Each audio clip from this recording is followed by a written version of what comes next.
So what I'm hearing is there are two ways of complaining. Yeah. Okay? Yeah.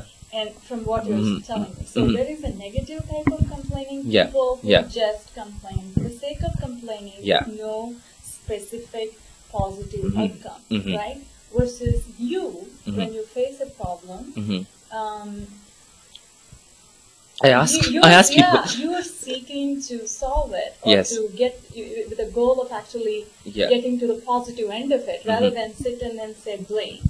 Yeah. So that's the thing that I don't blame. I'm like, okay, how do I do this? Why can't I figure this out? Like, for example, like today morning, while I was at room, I was like, holy gosh, why isn't there's this matrix that I'm trying to like find a easier way of inverting in certain number of runs, and it's a very mathematical problem. It takes a certain amount of computation time, and I'm like, I'm not being able to do this. Why am I not being able to do this? Can someone have a look at this? Like that's the kind of exclaim I don't say that, oh my god, this is pointless, you shouldn't do this.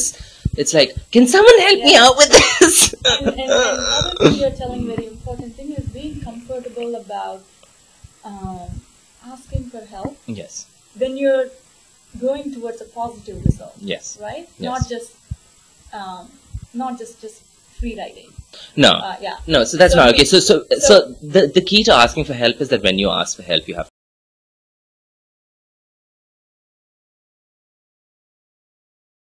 build that system first. Yes. So that people can, when you are in need, you have the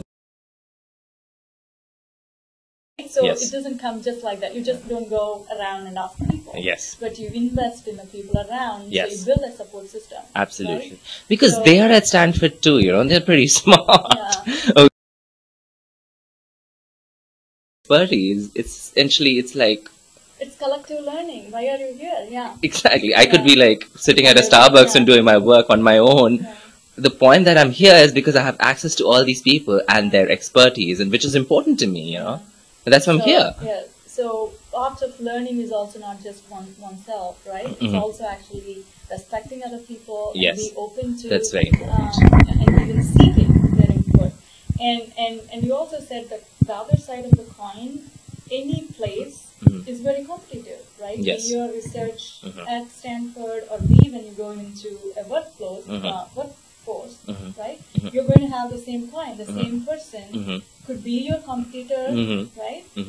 But at the same time, he is somebody that you need him as a support system. You need to reach out to him. Absolutely. And also you need to respect his ideas or his expertise and reach out to them for you. So that's it. That's a two-edged coin. Like most people, I think, get lost after some time. Really, you fall maybe this way or this way, or more often than not, I think most people just fall into, he's just my coworker and he is this and I'm better than this, I'm better than that. So I should, this place I'm working. The problem, rather than I don't think most people can really figure that perfect balance. No, so I'll recognize that there are certain places where my coworkers are not good as me. I'm going to say it, but there are places where they're good at me, and I have no problem saying that.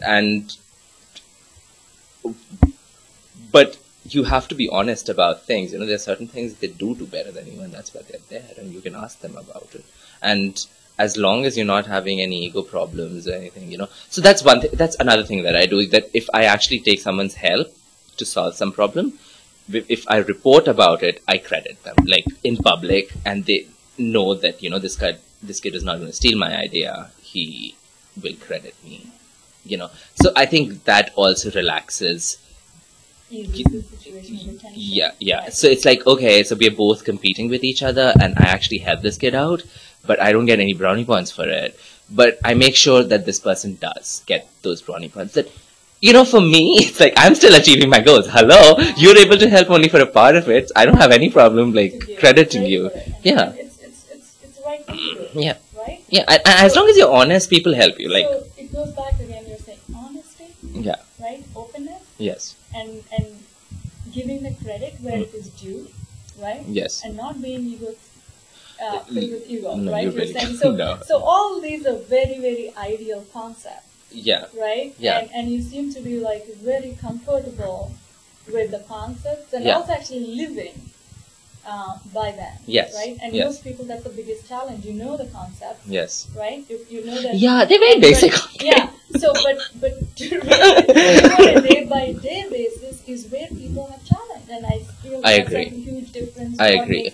Yeah. So for me also, it wasn't this. Okay. Like for me also, it was, certain situations that made me learn all these things that, okay, so when I was like, okay, so why isn't this person helping me out? Wait a minute, like, what's the deal? And, like, this person's insecure about not being credited for her work.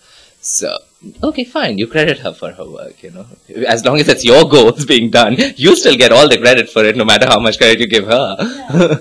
Yeah. Things like that. So it's not that I'm not selfish and I'm not... Nobody says that, yeah. So I don't even think it's not selfish.